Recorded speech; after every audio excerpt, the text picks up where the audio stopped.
First is going to be the M4. This is a weapon that is best used close to medium range. Long range, that's another AR that's better than it and just packs more of a punch, I will say. So here's a gunsmith for it. I have the 14-inch carbine shroud barrel. The recoil for recoil control and bullet velocity. You do lose a little bit of movement speed and aim down sight speed, but with most barrels, you're going to lose it. And then there might be barrels that give you aim down sight speed, movement speed, but you look how much you lose. You lose recoil control, bullet velocity, damage range, hip fire accuracy. So you're pretty much making it an SMG, whereas you could just use an SMG instead. The other barrel I was testing out, the other two barrels I was using were the 14 EXF barrel.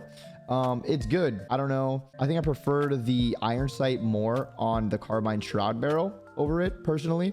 But you do get damage range on this one, so this will help it in those long range gunfights. But like I said, this gun thrives in the medium range. The high tower barrel is also very, very good, but it will drastically slow down your handling, your aim down sight speed, and all that good stuff. But it does a lot of damage, and this one definitely packs a punch.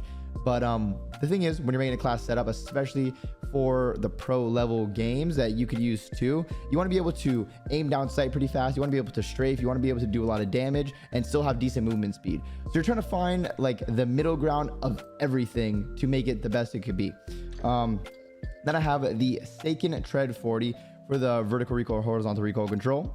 The thing about the muzzles are, if you look through all of them, horizontal vertical, horizontal vertical, horizontal vertical. It's kind of weird the way they've made it, and they've made so many. I don't know why they really did that, but I know with the tuning, when they bring it back, because they took it out a little bit, something was glitching with the tuning, so they stopped it, I guess. But yeah, that's why I use that. I use the FSS Shark Fin 90 for the aiming idle stability.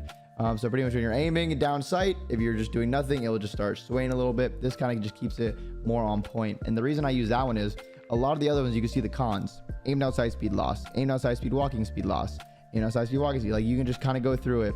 I really don't want to lose any cons using certain ones. The agent grip actually isn't bad because you get hip fire accuracy and aim walking idle sway or idle stability. But you lose walking speed, which isn't the worst. So you could use agent grip. I use that on another gun. I will show you guys later. But yeah, there's just a bunch of other stuff like this. I really try to don't use that much stuff that loses aim down sight speed. And if I do, I try to put another attachment on that will gain the aim down sight speed back.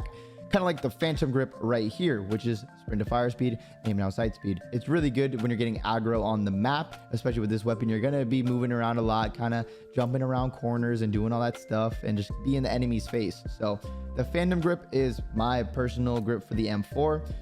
Really good. And then last but not least is the stock. You get aiming stability and recoil control. This is like the really slow attachment. The stock and the barrel are the very slow attachments, and you want to use the other ones to kind of gain stuff back. But you can switch this up.